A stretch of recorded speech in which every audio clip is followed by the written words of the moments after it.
Chers camarades, vous avez le bonjour fraternel des camarades d'Airbus Opération Toulouse. Je m'appelle Isabelle Cadillon-Sicre. Depuis les dernières élections, en 2014, je suis la secrétaire du comité d'établissement. Première femme à la tête de cette institution si importante aux yeux des salariés, j'ai un double sentiment. Un sentiment de fierté par rapport à la mission qui m'a été confiée par mon syndicat et un sentiment d'humilité devant l'importance de la tâche. Chez nous, le CE, c'est une PME.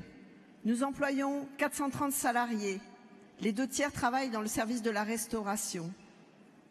Outre son activité politique au sein d'Airbus, notre mission est d'assurer la gestion des œuvres sociales au bénéfice des quelques 45 000 ouvrant droit et ayant droit du CE.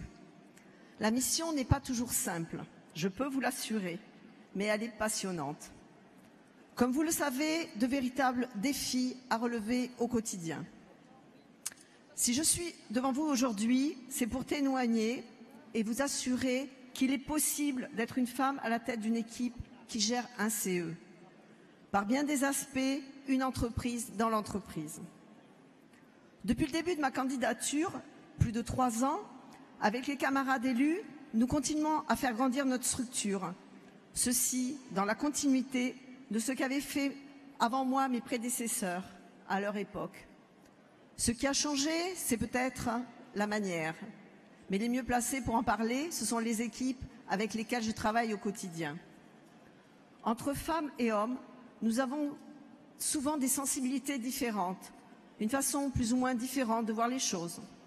Je suis convaincue que nous sommes tous complémentaires dans nos actions.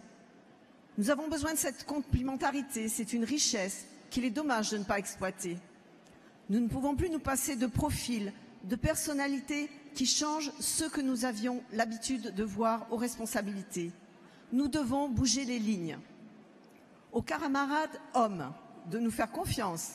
Et à nous, mes camarades femmes, aussi de nous faire confiance. De part et d'autre, des réticences, des freins subsistent. Mais encore, il est souhaitable et nécessaire de les dépasser. Plus nous les dépasserons, et plus ils s'effaceront.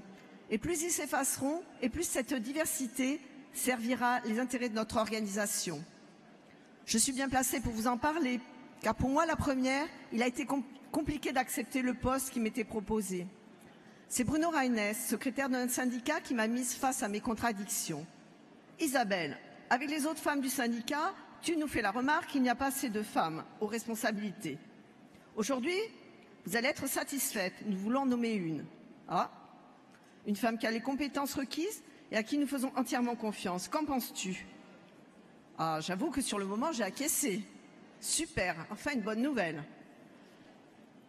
C'est après que ça s'est compliqué. Quand, dans un deuxième temps, il m'annonçait que cette femme, c'était moi. Aïe. Et là, on se retrouve face à ses propres contradictions. Comment faire bouger les lignes si on bloque soi-même? Qu'une solution, faire le grand saut. Vous êtes nombreux à avoir vécu ce moment, mais nous ne sommes pas assez nombreuses à l'avoir vécu et à l'avoir dépassé. La prise de responsabilité peut se conjuguer au féminin comme au masculin. C'est juste une question de confiance. Confiance dans l'engagement, confiance dans la structure, confiance dans les compétences et dans les équipes. Je ne vous cache pas que j'en ai entendu de toutes les couleurs, et même au sein de notre syndicat. Pas toujours facile à dépasser, mais avec de la volonté, on y arrive. De la volonté et de l'implication au quotidien. Mais aujourd'hui, le véritable combat, comme cela a été dit, le véritable combat, c'est de lutter contre la volonté plus ou moins cachée de fragiliser nos organisations syndicales. C'est aussi de préserver notre indépendance, ce qui n'est pas facile dans le contexte de l'ordonnance numéro 2.